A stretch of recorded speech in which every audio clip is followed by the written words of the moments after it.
Fala, jovens, tá tudo belo? Bora começar mais um Tá Tudo Fruta Podcast, o podcast destinado a discutir fruticultura e assuntos relacionados. No podcast de hoje, jovem, nós vamos falar sobre ferramentas de poda, jovem. Então, encerrando esse ciclo de podcast de poda, nós viemos lá desde a condução, conceitos, objetivos, fundamentos de poda, o que saber antes de podar, arqueamento de ramos e, da semana passada, classificação em tipos de pólen. Então, já demos aquela geral sobre poda que vocês já conseguem aplicar em qualquer cultura, até na samambaia da vovó. E hoje nós vamos encerrar com as ferramentas, né? Que são partes fundamentais e sem elas a gente não consegue fazer poda. Então a primeira que vem na cabeça deve ser a tesoura de poda. Muita gente chama de alicate, mas aí eu falo para você, jovem, tá errado. A primeira coisa que tem de vir na cabeça quando se fala em poda é EPI, equipamento de proteção individual. Coçou a cabeça aí, né? Tenho certeza. O que é um EPI de poda? O que esse tatu louco tá falando? Então, um EPI bom para um podador é sapato de bico de aço ou bico de plástico duro, firme, uma calça,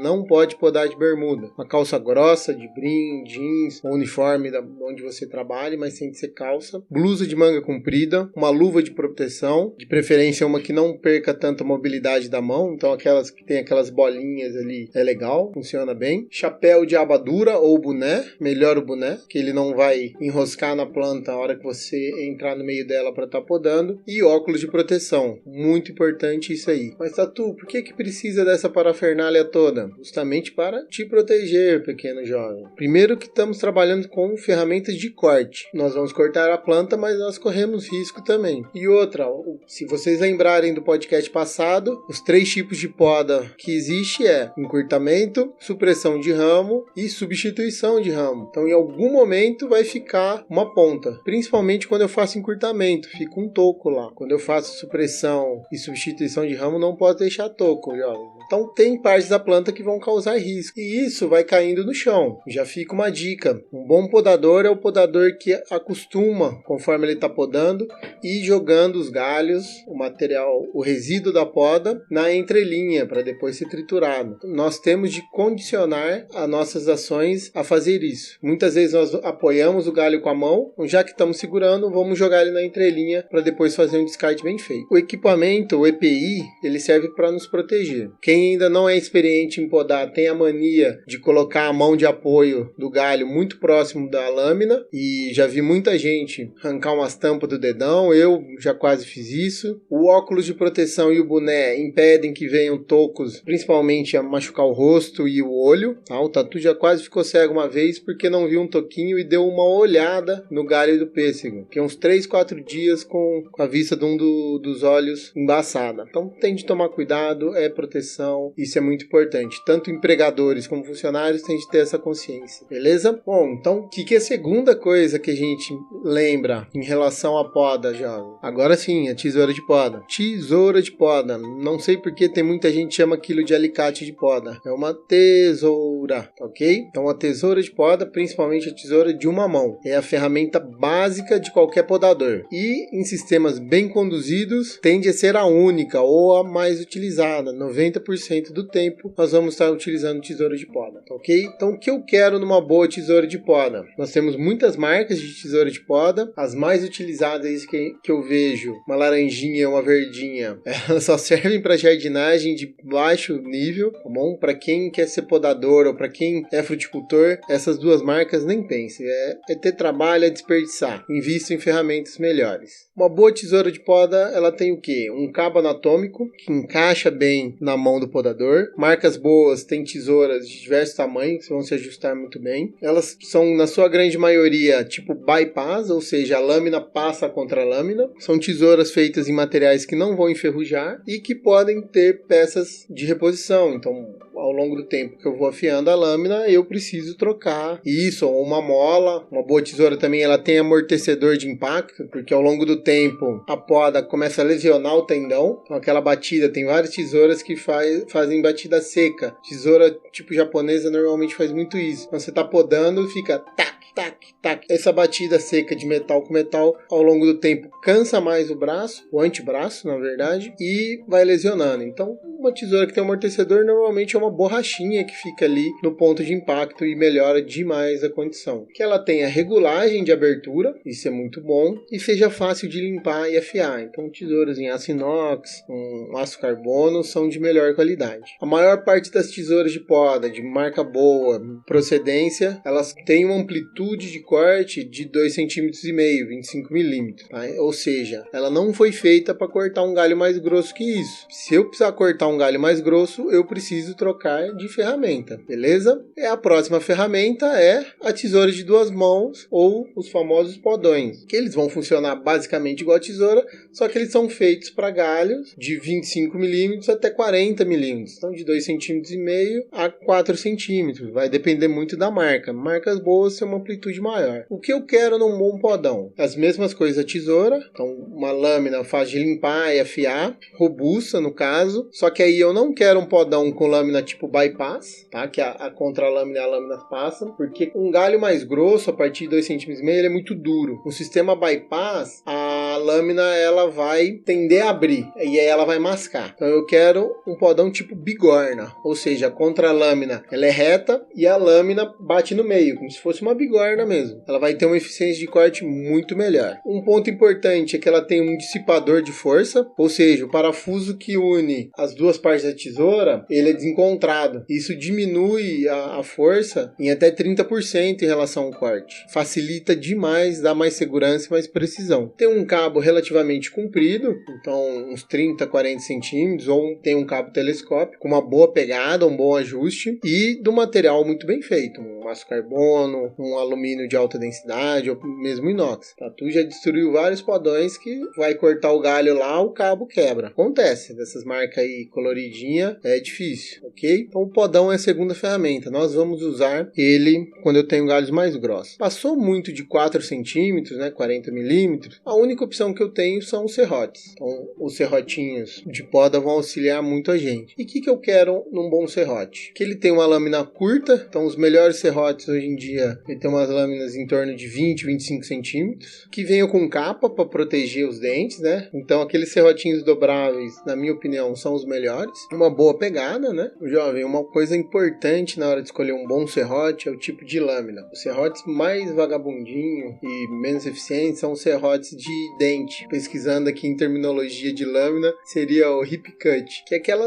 igual um serrote normal, que ele vai ter os dentes e a gente tem de fazer as travas, né? É um dente para um lado, um dente para o outro, um dente para um lado, um dente para o outro. Qual que é o problema desse serrote? Uma hora os dentes vai tudo alinhando de novo e ele perde o corte. E aí eu tenho de travar esse serrote novamente. Eu sou neto de marceneiro e eu lembro do meu avô perdendo um século fazendo isso e às vezes deixava o serrote todo banguela. Então, para nós precisamos de algo prático, é melhor escolher serrotes com lâmina tipo crosscut ou dente duplo, já vi gente falar, mas pelo que eu pesquisei aqui é crosscut. Que ele vai ter o quê? É aquele serrote que a gente vê os dentes virados um para cada lado e ele é reto, né? Alinhadinho. E ele corta normalmente puxando para trás. É o melhor tipo de serrote, você não precisa ficar perdendo tempo de afiar. Ele trava bem, ele tem um corte bem limpo, muito interessante e muito fácil de usar. Aconselho que vocês procurem esse tipo de ferramenta, tá ok? Tatu, por que tem que ser uma lâmina curta? Pelo seguinte fato, a maior parte das pessoas acha que serrar é questão de força. Nem sonho é. Serrar é questão de jeito. Normalmente, os serrotes de poda, principalmente com as lâminas crosscut, eles têm um sentido único de corte. Então, na sua grande maioria, eles cortam na puxada, a hora que você puxa. A hora que você empurra, não faz nada. A maior parte das marcas bota uma setinha pro sentido de corte, mas se não tiver setinha, lê a embalagem que vai estar falando. Então, eu não preciso fazer força na hora de empurrar. E tem muita gente que vai lá que parece um maluco fazendo isso. Então, eu só faço força na hora que eu puxo. E toda ferramenta de poda, ela foi feita para cortar com o mínimo esforço possível. Se eu respeitar os diâmetros de corte, lógico, eu não preciso fazer muita força. Se eu estiver fazendo força para cortar, algum problema tem ou eu não estou com a ferramenta adequada. Do serrotinho, a lâmina curta ajuda o quê? Nós aproveitarmos o máximo da lâmina, porque para eu serrar rápido, com precisão, com pouco esforço, eu tenho de fazer a lâmina correr da base até a ponta no galho. Depois voltar soltar. Um serrote muito longo, a hora que eu empurro, ainda mais se for alguém forçudo aí que não tem paciência, o serrote vai entortar e vai quebrar a ponta. Então, você quer saber se o cara sabe usar a serrote, olha a ponta do serrote dele. Se ela estiver torta, o cara não sabe usar, tá ok? Então a lâmina curta ajuda a gente a aproveitar mais e não correr risco de quebrar o nosso serrote, tá bom? Que é muito perigoso, que às vezes ele sai voando e pode vir na cara. Bom, em termos de diâmetro de corte, um serrote a gente consegue uma eficiência boa até uns galhos de 10 centímetros. Aí já precisa estar bem treinado na arte, mas até isso consegue. Se precisar podar um galho mais grosso que 10 centímetros, jovem, alguma coisa de muito errado foi feita na tua formação, no caso da planta, mas você também não sabe formar a planta, não escutou os podcasts passados. E quando chega numa questão dessa, aí não tem choro nem vela, eu tenho de partir para motosserra e motopoda, tá? Que são ferramentas perigosas. No caso de motosserra, pelo IMA e outros órgãos ambientais, é exigido uma licença de porte de motosserra, tá? Então nós temos de se atentar a isso. As motopodas ainda não precisa, e elas são interessantes para plantas muito altas, para fazer rebaixamento, esse tipo de coisa. Mas são ferramentas que, num bom manejo, a gente não vai usar nunca. Botem isso no coração. Só entrar com motopoda, motosserra, algum problema tem. Outra ferramenta interessante que aí vem para somar, que ela vai fazer o papel da tesoura de mão e do podão, são as tesouras elétricas ou pneumáticas, tá? Que normalmente é uma mochilinha, a maior parte hoje no mercado é elétrica, e você tem uma tesoura com uma potência grande ali na sua mão. Então, tem que tomar muito cuidado com o dedo, porque aí o dedo não tira a tampa, tira o dedo inteiro. E elas auxiliam muito, porque numa operação só eu consigo fazer a poda de galho fino e galho grosso. Beleza, jovem? Uma boa tesoura elétrica, o que eu quero nela? Eu quero uma lâmina de qualidade, fácil de manutenção, que ela tenha travas de segurança e que a bateria dure um bom tempo. A gente tem algumas no mercado aí bem interessantes. Então essas são as ferramentas de podas que nós temos. Outra coisa importante, e aí é o terceiro item que a gente precisa saber, é a afiação. A afiação é muito importante. Nós temos alguns dados, principalmente para tesoura de poda, que a cada 100, 120 cortes, ela perde o fio. Então eu tenho de estar renovando esse fio de corte aí. Uma tesoura bem afiada é um corte limpo, é um corte mais fácil e é mais seguro para nós que estamos manuseando a tesoura ou outra ferramenta de poda. Que eu não vou ter de fazer força em excesso e não tenho de ficar fazendo movimentos diferentes do que o aparelho foi projetado. Tá? Então uma tesoura de poda, a forma correta de utilizar ela é o quê? A manopla que comanda a lâmina, ela é invertida, né? Toda tesoura faz um X. Então a manopla que corta, que comanda a lâmina, ela tá para baixo. A gente vai apoiar ela nos dedos, principalmente no mindinho, no anelar e no dedo médio. É ali que está a força do antebraço, principalmente. E ela vai comandar a faca. A contralâmina, ela vai estar apoiada no dedão, no polegar. Ele só vai dar apoio. A contralâmina serve para apoiar. Então, se ela vai dar apoio, ela sempre vai por baixo do ramo. Muita gente que poda invertido. Outra coisa importante, a tesoura sempre entra reto, sempre entra de frente para o galho, não entra de lado, senão eu não consigo fazer um corte em bisel bem feito e a tesoura tende a mascar, ok? Do podão, são as mesmas regras para a tesoura de mão, a forma de utilizar. Então, sempre a contralâmina por baixo do galho e ele entrando reto, dando espaço para trabalhar a abertura de braço aqui. O serrote, eu tenho que sempre me posicionar de uma forma que eu não serre com o meu cotovelo travado, ou seja, dando cotovelada em mim mesmo, cotovelo sempre livre, e ele faça um corte reto e limpo, a maior parte das vezes puxando para trás, ok? E afiação, jovem, eu tenho de afiar a tesoura. Toda vez que eu termino, eu dou manutenção também. Então, o que é a manutenção básica de ferramenta de corte? Primeiro, ela sempre está limpa de resto vegetal, sempre, sempre, sempre. Então, com alquinho, uma água sanitária, eu limpo ela bem. Depois eu venho fazendo a afiação. Cada marca, cada produto tem um ângulo correto de afiação, que vai estar entre os 20 e 25 graus ali. Para quem não tem a manha de afiar, lê o manual que você vai ver que está mais ou menos isso. E vai treinando como fazer.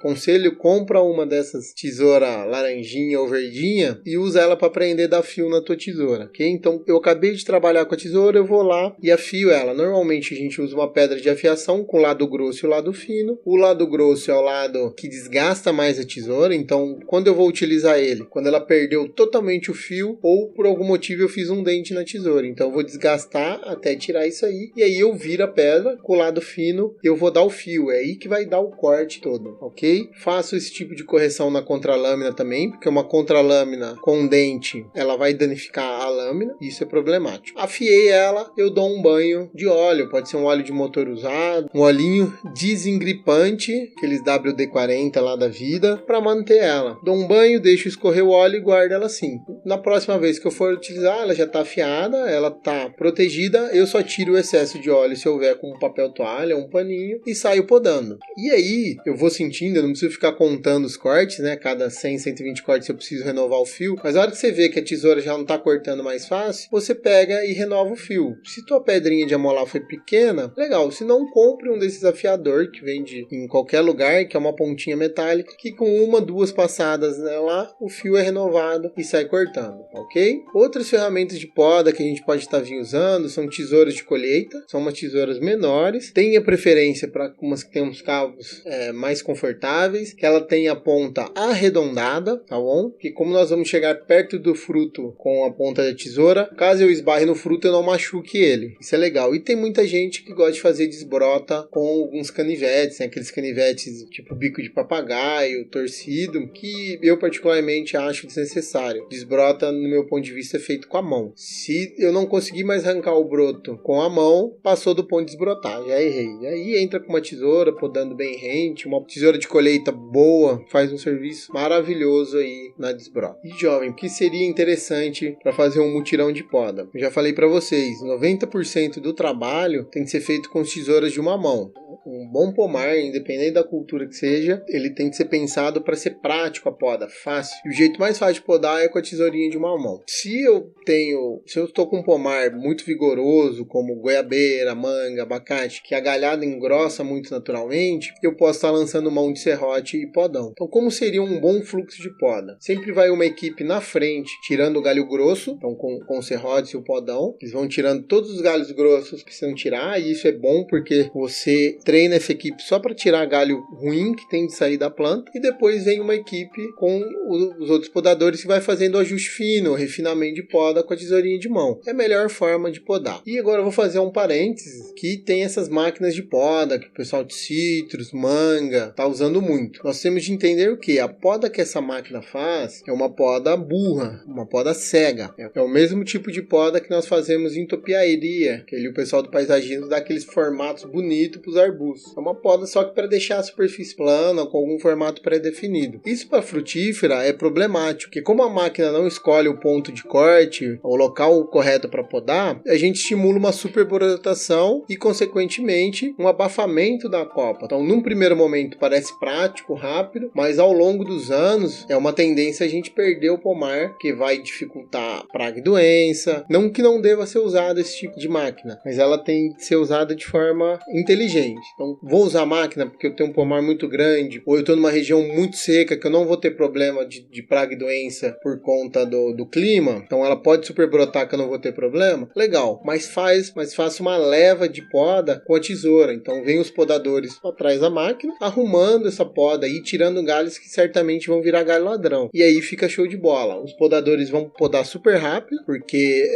fica muito visível os galhos que eles têm que tirar, e eles vão podar poucos galhos por planta, então a poda manual rende. Então, o melhor jeito de usar a máquina é uma poda híbrida, principalmente para plantas cítricas. Funciona melhor porque a gente mantém a perenidade produtiva do pomar. Não é ruim usar a máquina, mas a gente tem que usá-la de forma inteligente, ok? Lembrando que a gente quer produzir fruta, não que seja um negócio paisagístico bonito. Beleza, jovem? Por hoje é isso. Então, convido vocês a curtir os perfis do Tatu no Instagram, Facebook, TikTok, LinkedIn. Entrem nos grupos de fruticultura, na nossa comunidade de fruticultura. Tem o link lá na bio do Tatu no Instagram. A gente tem lá o link tanto para o WhatsApp como para o Telegram, que é onde eu vou estar jogando algumas notícias, algo que eu acho relevante, do que eu for lendo ao longo da semana, e vou comentando e vou gerando algumas discussões. Também é um espaço para que nós tenhamos conversas frutíferas de verdade ali sobre o nosso tema principal. Beleza, jovem? É isso aí, abraço, até semana que vem.